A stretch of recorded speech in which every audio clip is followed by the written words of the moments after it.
ಹೆದ್ದಾರಿಯನ್ನು ಚತುಷ್ಪಥಗೊಳಿಸುವ ಯೋಜನೆ ಯಾವ ಹಂತದಲ್ಲಿ DPR ಆಗಿದೆ, ಯಾವ ಹಂತದಲ್ಲಿದೆ?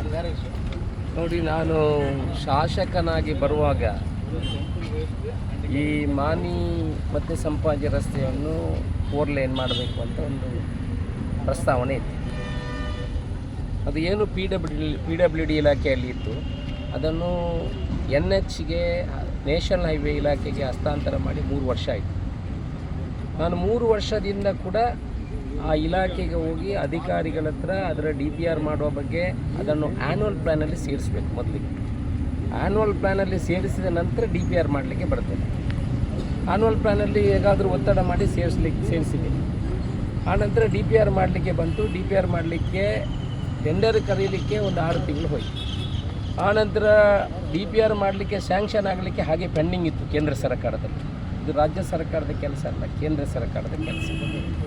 ನಾನು ಇದರಲ್ಲಿ ಏನು ರಾಜಕೀಯವನ್ನು ಮಾತಾಡಲಿಕ್ಕೆ, ನನ್ನ ಹತ್ರ ಇದರಲ್ಲಿ ರಾಜಕೀಯವನ್ನು ಮಾತಾಡಿದ್ರೆ ಬೇಕಾದಷ್ಟು ಇದೆ, ನಾನು ಅದನ್ನು ಮಾತಾಡಲಿಕ್ಕೆ ಹೋಗುವುದಿಲ್ಲ. ನಮಗೆ ಅಭಿವೃದ್ಧಿ ಮಾತ್ರ ಬೇಕಾದ. ಆನಂತರ ಕೆಲವು ಭೇಟಿಯನ್ನು ಮಾಡಿದೆ. ಆನಂತರ ಇವ್ರ ಹತ್ರ ದುಡ್ಡು ಕೊಡಲಿಲ್ಲ. ಕೇಂದ್ರ ಸರ್ಕಾರದಿಂದ DPR ಮಾಡಲಿಕ್ಕೆ ಸುಮಾರು 3 ಕೋಟಿ 3.5 ಕೋಟಿ ಬೇಕಿತ್ತು, ಕೊಡಲಿಲ್ಲ.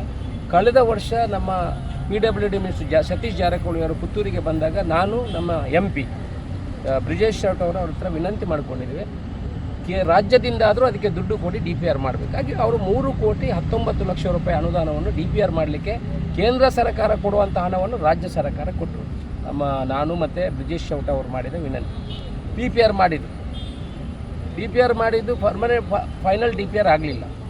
ಒಂದು ರಫ್ DPR ಮಾಡಿದ್ರು, ನಮ್ಮ ಹತ್ರ ತಂದು ತೋರಿಸಿದ್ದಾರೆ. ನಾವು ಅದಕ್ಕೆ ಇದು ಆಗೋದಿಲ್ಲ, ಕೆಲವು ಫ್ಲೈಓವರ್ಸ್ಗಳೆಲ್ಲ ಬೇಕು ಅಂತ ಹೇಳುವಾಗ ಮತ್ತು ಅವರು ಹೇಳಿದರು ಫ್ಲೈಓವರ್ಸ್ಗಳೆಲ್ಲ ಬೇಕಾದರೆ NHAಗೆ ಹೋಗಬೇಕು, NHಯಿಂದ ಅಪ್ಗ್ರೇಡೆಡ್ NHAಗೆ ಹೋಗಬೇಕು. ಆಯಿತು, NHAಗೆ ಕಳಿಸಿ ಅಂತ ನಾವು ಪತ್ರವನ್ನೆಲ್ಲ ಕಳಿಸಿ NHAಗೆ ಹೋಯಿತು.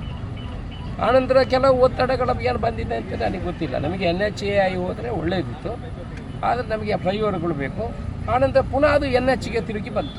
NHನವರೇ ಮಾಡ್ತೀವಿ, ಯಾಕಂತ ಹೇಳಿದ್ರೆ ಮಡಿಕೇರಿಯಲ್ಲಿ ಒಂದು ಸ್ಟ್ರೆಚ್ ಅವರಿಗೆ NHA ಅವರು ಮಾಡಲಿಕ್ಕೆ ತೊಂದರೆ ಆಗ್ತದೆ ಅಂತ ರೀಸನ್ ಕೊಟ್ಟು NHಗೆ ಬಂದಿದೆ. ತೊಂದರೆ ಇಲ್ಲ, NHಗೆ ಬಂದು ನಮ್ಮದು ವಿವೇಕಾನಂದ ಕಾಲೇಜ್ ಹತ್ರ ಫ್ಲೈಓವರ್ ಆಗಬೇಕು, ಈ ಸರ್ಕಲ್ ಹತ್ರ ಆಗಬೇಕು, ಮತ್ತು ನಮ್ಮ ದರ್ಬೆ ಸರ್ಕಲಲ್ಲಿ ಅಲ್ಲಿ ಫ್ಲೈಓವರ್ ಆಗಬೇಕು. ಇದೆಲ್ಲ ನಮ್ಮ ಕಂಡೀಷನ್. ಯಾಕಂದರೆ ಆವಾಗ ಒಮ್ಮೆ ನಮ್ಮ ಪರಿಸ್ಥಿತಿ ಏಕೆಂದರೆ ಒಮ್ಮೆ ಮಾಡೋದು ಪುನಃ ಹಾಕಿ, ಒಮ್ಮೆ ಮಾಡೋದು ದುಡ್ಡು ಯಾರ್ದು, ನಾವು ಟ್ಯಾಕ್ಸ್ ಕಟ್ಟಿದ್ದೆ ದುಡ್ಡು. ನಾನು ಟ್ಯಾಕ್ಸ್ ಕಟ್ತೇನೆ. ನಾನು ವರ್ಷಕ್ಕೆ ಒಂದು 5-6 ಕೋಟಿ ಇನ್ಕಮ್ ಟ್ಯಾಕ್ಸ್ ಕಟ್ತೇನೆ, GST ಬೇಕಾದಷ್ಟು ಕಟ್ತೇನೆ. ದುಡ್ಡು ನಮ್ಮದಲ್ಲ. ನಾವು ಇಡ್ಲಿ ತಿಂದರೂ ಟ್ಯಾಕ್ಸ್ ಇದೆ, ದೋಸೆ ತಿಂದರೂ ಟ್ಯಾಕ್ಸ್ ಇದೆ, ನೀವು ಹಾಕಿದ ಶರ್ಟ್ ತಗೊಂಡ್ರು ಟ್ಯಾಕ್ಸ್ ಇದೆ. ಈಗ ಒಳ್ಳೆ ಟ್ಯಾಕ್ಸ್ ಇದೆ. ಮನೆ ತಗೊಂಡ್ರು ಟ್ಯಾಕ್ಸ್ ಇದೆ. 48% ನೀವು ಮನೆ ತಗೊಂಡ್ರೆ ಟ್ಯಾಕ್ಸ್ ಕಟ್ಟಬೇಕು. ನಾವು ಟ್ಯಾಕ್ಸ್ ಕಟ್ಟಿದವನಿಗೆ 1 ಪೈಸೆ ಏನು ಇಲ್ಲಿ ಸಿಗೋದಿಲ್ಲ, ಅದು ಬಿಡಿ. ಸೊ ಅದಕ್ಕೆ ನಾನು ಅವ್ರು ಹೇಳೋದು, ಹಾಗುವಾಗ ಒಂದನ್ನೇ ಮಾಡಬೇಕು, ಪುನಃ ಅಪ್ಗ್ರೇಡ್ ಇಲ್ಲ, ಒಂದನ್ನೇ ಮಾಡಬೇಕು ಅಂತ. ಮೊನ್ನೆ ಕೂಡ ಹೋಗಿ ಅಲ್ಲ ರೀಜನಲ್ ಹೆಡ್ ಹತ್ರ ಮಾತಾಡಿದ್ದೀನಿ. ಇದನ್ನು ವ್ಯವಸ್ಥಿತವಾಗಿ ಮಾಡಬೇಕು, ಆದಷ್ಟು ಬೇಗ. ನಾವು ಕೊಟ್ಟ ದುಡ್ಡು ಯಾಕೆ 3 ಕೋಟಿ 19 ಲಕ್ಷ ಏನಾಗಿದೆ? 2 ವಾರದ ಒಳಗೆ ಅದನ್ನು ಮಾಸ್ಟರ್ ನೀವು DPR ಮಾಡಿ ಸಬ್ಮಿಟ್ ಮಾಡಬೇಕು. ಅಲ್ಲಿಂದ ಅಲೈನ್ಮೆಂಟ್ ಅಪ್ರೂವ್ ಆದ ನಂತರ ನಮ್ಮ ಹತ್ರ ಬಂದು ಪುನಃ ನೀವು ಅದನ್ನು ತಗೊಂಡು ಗ್ರೀನ್ ಫೀಲ್ಡಲ್ಲಿ ಎಲ್ಲಿ ಹೋಗ್ತದೆ, ಫ್ಲೈಓವರ್ಸ್ ಎಲ್ಲ ಆಗ್ತದೆ, ಅದನ್ನು ಚರ್ಚೆ ಮಾಡಿ ಇಮಿಡಿಯೇಟ್ ಅದನ್ನು ಅಪ್ರೂವಲ್ ಕಳಿಸ್ಬೇಕು ಅಂತ ಚರ್ಚೆಯನ್ನು ಮಾಡಿದ್ದೀನಿ.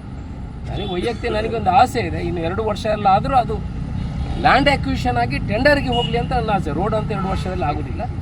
ಲ್ಯಾಂಡ್ ಅಕ್ವಿಷನ್ ಆಗಿ ಟೆಂಡರ್ಗೆ ಹೋದರೆ ಮತ್ತೆ ನಮಗೆ ಬೇಗ ಮಾಡಲಿಕ್ಕೆ ಆಗ್ತದೆ. ಸುಳ್ಯದಲ್ಲಿ ಬೈಪಾಸನ್ನು ಮಾಡಲಿಕ್ಕೆ ಹೇಳಿದ್ದೀವಿ, ಬೇರೆ ಬೇರೆ ಕಡೆ ಬೈಪಾಸು. ಮತ್ತು ಮಾಣಿಯಲ್ಲಿ ಏನಾದರೆ ಈಗ ಬರುವಂಥ ಟರ್ನ್ ಏನಿದೆ, ಅಲ್ಲಿ ದೊಡ್ಡ ವೆಹಿಕಲ್ ಟರ್ನ್ ಆಗಲಿಕ್ಕೆ ಸಾಧ್ಯ ಇಲ್ಲ, ಅದು ಮಾಡಿಯೂ ವೇಸ್ಟ್ ಆಗ್ತದೆ. ಅದಕ್ಕೆ ನಾವು ಹೇಳುವಂಥದ್ದು, ಮಾಣಿಯಿಂದ 1 ಕಿಲೋಮೀಟ್ರ್ ಮುಂದೆ ಹೋಗಿ ಅಲ್ಲಿಂದ ಗ್ರೀನ್ ಫೀಲ್ಡ್ ಅಂದರೆ ನೆಲದಲ್ಲಿ ಬಂದು ಮಧ್ಯ ನಾವೆಲ್ಲಾದರೂ ಇಲ್ಲಿ ಜಾಯಿನ್ ಮಾಡಬೇಕು ಅದನ್ನು. ಯಾಕಂದರೆ ಪೋರ್ಟ್ ಕನೆಕ್ಟಿವಿಟಿ ಬೇಕು. ಬ್ಯಾಂಗ್ಳೂರಿಗೆ ಹೋಗುವಂಥ ರಸ್ತೆ ಬ್ಲಾಕ್ ಆದರೆ, ಆ ರಸ್ತೆ ಬ್ಲಾಕ್ ಆದರೆ ಈ ರಸ್ತೆ ಮಾತ್ರ ಇರುತ್ತೆ. ನೀವು ಮಾಣಿ ಅಂಡರ್ಗ್ರೌಂಡಲ್ಲಿ ಇದರಲ್ಲಿ ಬರಲಿಕ್ಕೆ ಸಾಧ್ಯನೇ ಇಲ್ಲ. ನಿಮ್ಮದು 60 ಫೀಟ್ ಟ್ರಕ್ ಕಟ್ಟಾಗಲಿಕ್ಕಿಲ್ಲ. ಸೊ ಅದಕ್ಕೆ ನಾನು ಹೇಳುವಂಥದ್ದು, ಮಾಣಿಯಿಂದ ಸ್ವಲ್ಪ ಮುಂದೆ ಹೋಗಿ ಅಲ್ಲಿಂದ ರೋಡ್ ಇದಕ್ಕೆ ಕನೆಕ್ಟ್ ಬಂದು ಗ್ರೀನ್ ಫೀಲ್ಡಲ್ಲಿ ಬರಬೇಕು.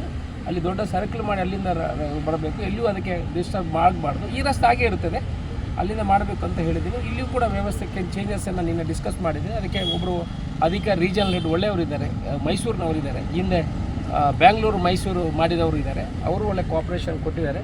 ನಮ್ಮ MP ಗಳ ಹತ್ರ ನಾನು ಚರ್ಚೆ ಮಾಡಿದ್ದೀನಿ. ನೋಡಿ, ಇದನ್ನು ಆದಷ್ಟು ಬೇಗ ನೀವು ಕೂಡ ಟೇಕಪ್ ಮಾಡಬೇಕಂತ. ಅಭಿವೃದ್ಧಿಯಲ್ಲಿ ನಮಗೆ ರಾಜ್ಯಕ್ಕೆ ಇಲ್ಲ, ಅವರು ನಾವು ಸೇರಿ ಅದನ್ನು ಮಾಡಬೇಕು ಅಂತ ವಿಚಾರವನ್ನು ಹೇಳಿದ್ದೀನಿ. ಆದಷ್ಟು ಅವರು ಕೈ ಜೋಡಿಸಿದರೆ ನಾವು ಮುಂದೆ ನೋಡಿದರೆ ಅಟ್ಲೀಸ್ಟ್ 2 ವರ್ಷದಲ್ಲಿ ಇದು ಆಗಬೇಕು. ಇಲ್ಲಾಂತಂದರೆ ಇದು ಭಾರಿ ಕಷ್ಟ ಆಗ್ತದೆ.